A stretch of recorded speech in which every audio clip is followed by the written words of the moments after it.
derived from the Latin Pascha, which once again is Passover.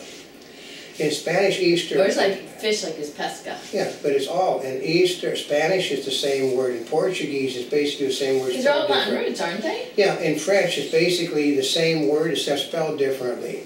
In Romanian, the only Romance language of an Eastern church, the word Levia, resurrection, is from Greek again.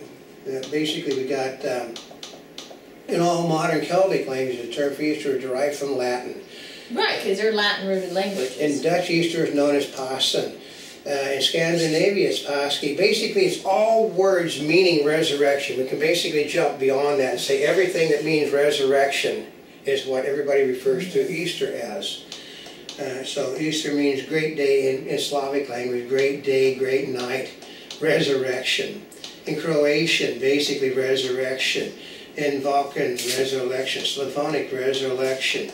Russian, resurrection. The Finno-Ugric languages, resurrection. Orthodox icon of the resurrection of Jesus. The New Testament teaches that the resurrection of Jesus was on Easter celebrates the foundation of Christian faith. In 1 Corinthians 15-12-20, the resurrection established Jesus as the powerful Son of God, Romans. That one I didn't know. Powerful Son of God, Romans 1:4. Yeah, I know. God, Romans 1:4 cited as proof that God will judge the world in His righteousness.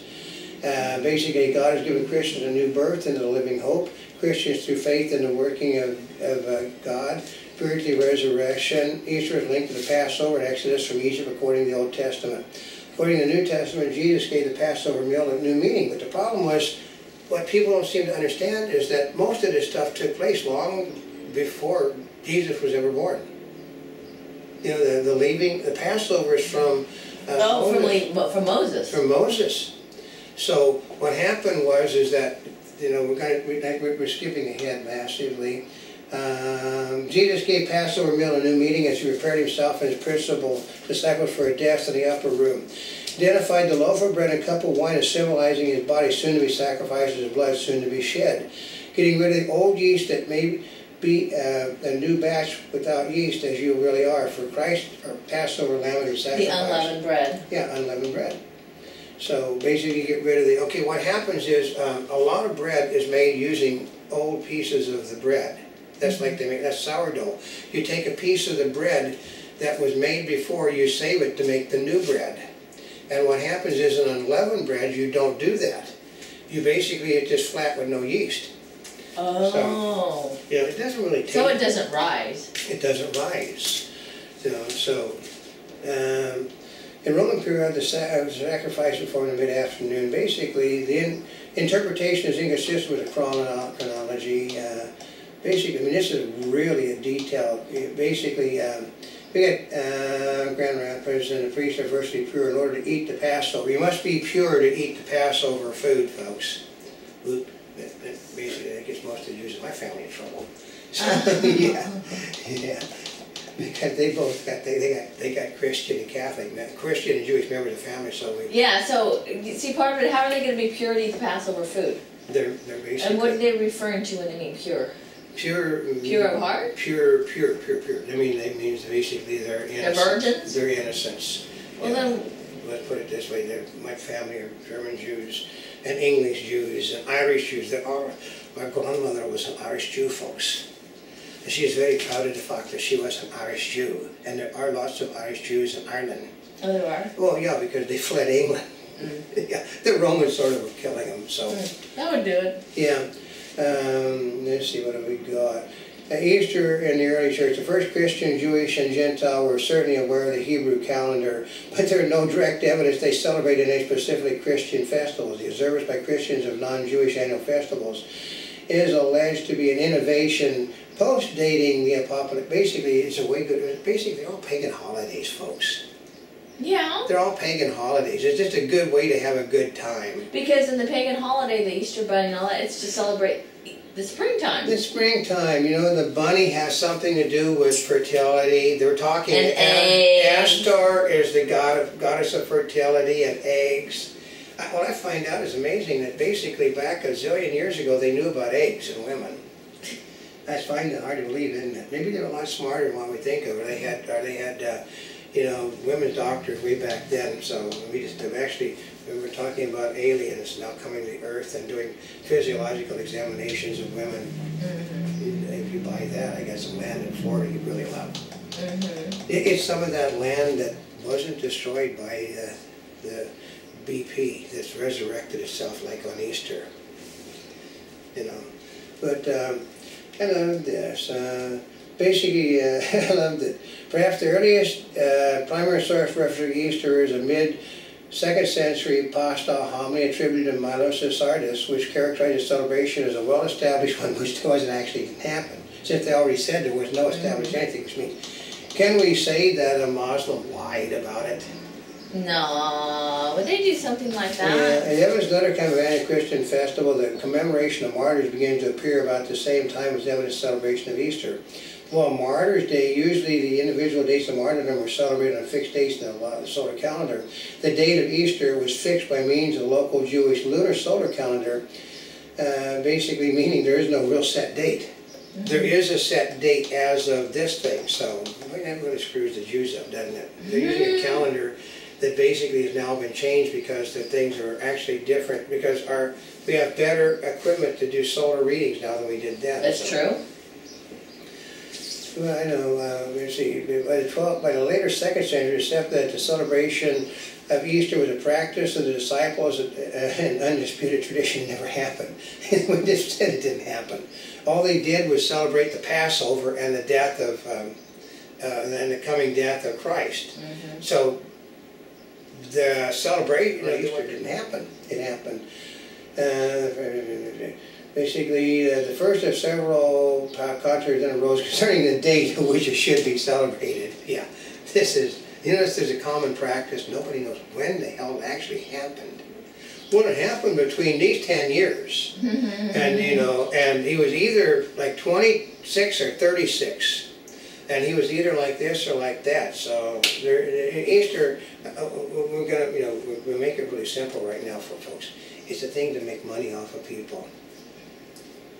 It's a commercial holiday. It's always been a commercial holiday since the 1st century. You know, AD has been a commercial holiday, pagan holiday. But the Roman, here we got the term Quadrodeciman refers to the practice of celebrating Easter on Nisan 14 of the Hebrew calendar, the Lord's Passover. The Roman province of Asia was Quatermain, while the Roman and Arizona Church created a fast until Sunday following the wishing to associate Easter with Sunday. See, that happens to be Constantine the Great, who basically allowed Christianity to formulate in the country. He basically set the date. Constantine did. Isn't that amazing? Where Constantine was in control, you had Easter Sunday. Where Constantine was not in control, you had it based on basically any day in the week that the Jewish calendar that it should be. So we're saying, looks like Christians have usurped a Jewish holiday to make it their own. But here we go. Here we got another one. We got one. Neither Polycarp nor Atheist persuaded the other, but they did consider the matter a semantic, rather parting in peace and leaving the question unsettled. Well, Polycarp was the bishop of Samaria, you know, and an evangelist. But the basically, the Roman Emperor Constantine and him, basically they agreed to disagree. You hold it when you want to hold it. We'll hold the pagan holiday when we want to hold it. Because just because they become Christians did not mean they weren't pagans, folks. They basically had to go watch public broadcasting and see what was going on in Rome in those days. What? Orgies, lots of them. Oh, that's like with Caligula, huh? Yeah. So basically, more controversy woven. The bishop of Rome a generation later attempted to excommunicate Polycritus of Ithias and all other bishops of Asia because they were celebrating the Jewish thing and not Constantine's thing. So isn't that amazing? Basically, according to a number of synagogues were convened to deal with the controversy.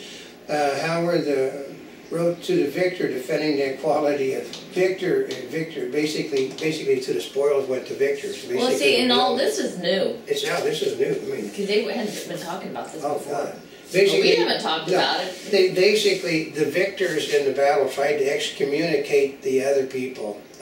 You know, I hate to tell people. They've been doing that for years. A synagogue is You can't, a Catholic cannot excommunicate a Jew. A synagogue is a Jewish place of worship. They held the Jewish synagogue. The synagogues held meetings to try to make peace with the Romans. Yeah. So we're going to excommunicate these people. Can't excommunicate a guy who's not a Christian or Catholic. But basically, the excommunication was rescinded, and the two sides reconciled upon the intervention of the bishop, who reminded them that the tolerance presidents. They basically, the problem still lasted the 4th century, when Socrates of Constantinople basically. I know, Constantinople instead of Constant. What is it? It's Istanbul. Constantinople used to be Istanbul. Now it's Constantinople is Istanbul. So actually, I know. I thought they used to pronounce it differently. Constantin. It's basically what happened. Yeah, but I'm looking at the spelling. It's Constantinople from the spelling. It is Constantinople. Because I thought they used to like It was named after Constantine the Great. It was the last bastion of the Holy Roman Emperor, which we personally know the great-great-grandnephew of the Holy Roman Emperor. Last Holy Roman Emperor being Kaiser Wilhelm of Germany. So, actually, we know his family got to be princes and kings because they basically defended the Constantine the Great. Actually it was Constantine, wasn't it? The Holy Roman Emperor, basically, they guarded, basically the whole damn army under the Holy Roman Emperor fled the battle scene and left one of this guy's relatives, basically who played the trumpet, to stand against the Turkish army. One person to hold a pass. And there's a bit of history. That one person sat there and held the pass. And he sat there and held, and then finally what happened was he blew his trumpet. And when he blew his trumpet, they knew that he had fell in battle. And what happened was Constantine basically was so ashamed that he had left this musician behind, he turned his horse. When he turned his horse, the nobles turned their horses. When the nobles turned their horses, the general turned their horses. When the generals turned their horses, what was left of the mounted cavalry turned their horses, and the army turned, and they went to fight the Turks. When they got to the battle, when they got to the thing, he had plugged the entire entranceway with bodies. He just killed people right and left, and that's how he became a member of the royal family. The member of Roland Zollin. That's just go look at the Song of Roland, and you'll hear about that man's relatives. Basically he changed the whole world because they left one guy to die, and he didn't die very quietly. He took a lot. He died. They said the book goes. He left. They were stacked up like kindling wood in the past and couldn't get through their own bodies. Yeah, because part of it is it took them longer to get through it, so he just killed the next one. He would kill the next one. He basically, but they had never, like you said, he had fought with more bravery than any of Constantine the Great's army had. They all ran like cowards, everybody, and all they had to do was to plug the pass, like the little tiny musician, a little trumpet player. And he became a legend because he did what the army was terrified of doing.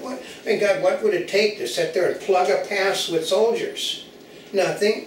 They could have sat there and dumped rocks down the pass. Instead, they put a guy, okay, when they come, blow the trumpet so we'll know that they've got to the pass.